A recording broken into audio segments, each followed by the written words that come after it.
Hey there, my friends. Today, I want to tackle the topic of scheduling your clients and scheduling your marketing time because I see a lot of you out there who are not consistent in your marketing. And a lot of times it just has to do with the fact that you have not pre-thought about how to best use your time. That is what we're going to talk about today. Hey there, my friends. If you are new to me, I am Kelly Schaefer. I am the creator of the Concierge Academy, where I help local businesses market more successfully so that they can get more clients, make more money, and have a greater impact in their local community.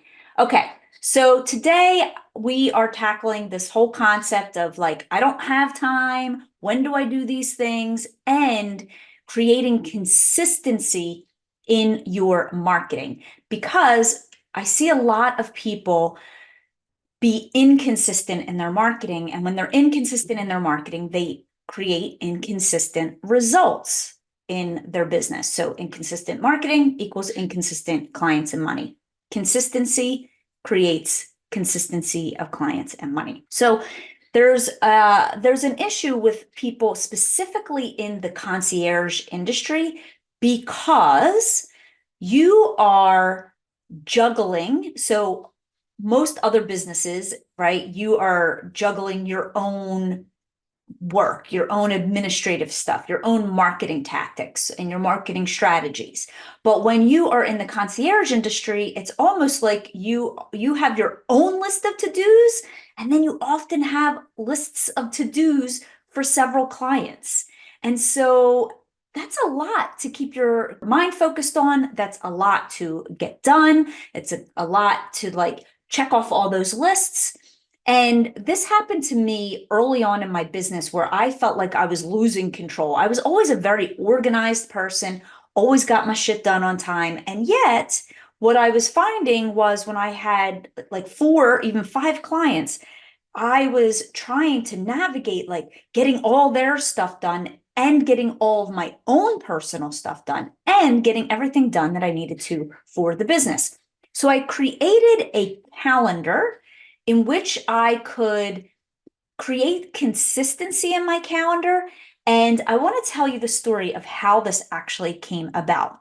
So when I was a little girl, I lived with my great great grandmother for many years, and she was born late 1800s. She was born in 1898, and she had all of these routines. If any of you grew up with great grandparents and great great grandparents, routine is something that was super part and prevalent for their generations. So dinner was 5 p.m. every night. We didn't have dinner at 5:05. We never had dinner at 6 p.m. Dinner was at 5.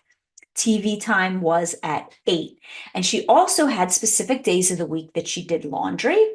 She had specific days of the week that she cleaned the upstairs of the house. She had specific days of the week that she cleaned the downstairs part of the house. So Thursdays, you knew Nan was cleaning upstairs. Fridays, you knew Nan was cleaning downstairs. And so I thought about this when I was in this phase of trying to juggle everything. I was really good at maintaining those things for myself, but then again, being a business owner and holding on to all of the things I had to get done in my business and holding on to all the things I had to get done for all my clients, it started to get overwhelming and I felt like I could never keep up. So that's how my calendar came about. And I teach my calendar in more detail inside our Fully Booked Business Club and 100K Club, but I want to give you the key concepts. I want to help you create a calendar that you can kind of live by, that will help you just stay more focused and less overwhelmed with all the things that you need to do. And I also want to point out that as your business grows and morphs, and as if you have children and your children get older, or your parents become ill and you have to take care of parents, just know that this calendar that you set up for yourself will likely change, and it will likely change multiple times over the course of your business. Okay, so let's dive in now to how to use your calendar to make sure that you have enough time to be marketing your business and taking care of your clients without becoming overwhelmed. Okay, so the first thing, so how to schedule your time. So the first thing you want to do is to literally carve out your personal time. What is the personal time that you have for yourself and your family that is going to be non-negotiables? When I first started my business, I was working, I honestly said yes to clients on Saturdays and Sundays. And about 2 years into my business, I was like, I am not doing that anymore because I give so much time to my clients and my business Monday through Friday.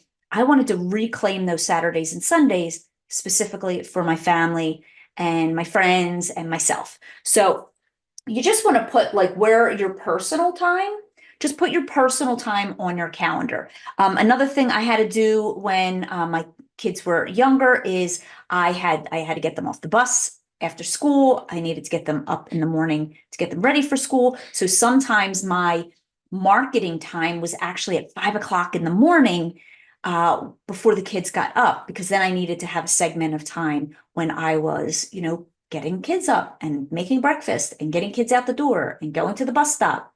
And because of the way my kids were aged, I had to hit 3 different bus stop times, drop off, and 3 different bus stop times in the afternoon because of the difference in their ages and grades that they were in. So number one, your personal time. Number two, where are you going to fit in clients? Maybe you're going to work with clients 3 days a week, 4 days a week. You need to decide. I often recommend having one day though that you get to just like work on marketing, like from home and from just not having to be front facing with clients. So your next thing, so number one is your personal. 2, when are you going to work with clients? And then carve out that time that you want to work with clients, even if you don't have any clients yet.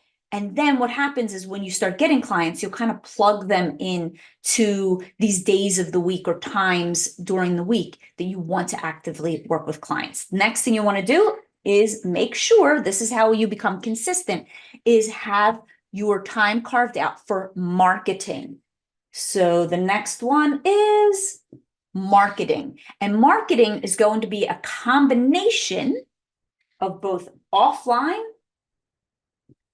and online strategies. So for example, I do a marketing Monday. So Mondays, I never have clients on Mondays. And on Mondays, I will do all marketing strategies, a combination of offline and online. And then they're broken down on my calendar into these specific marketing tactics that I do. Let's move this over just a tiny bit so you can see it. Okay. The next thing that you want to make sure that you're adding in, which a lot of people forget about, and then your time starts to bleed over, is the fourth one is admin time.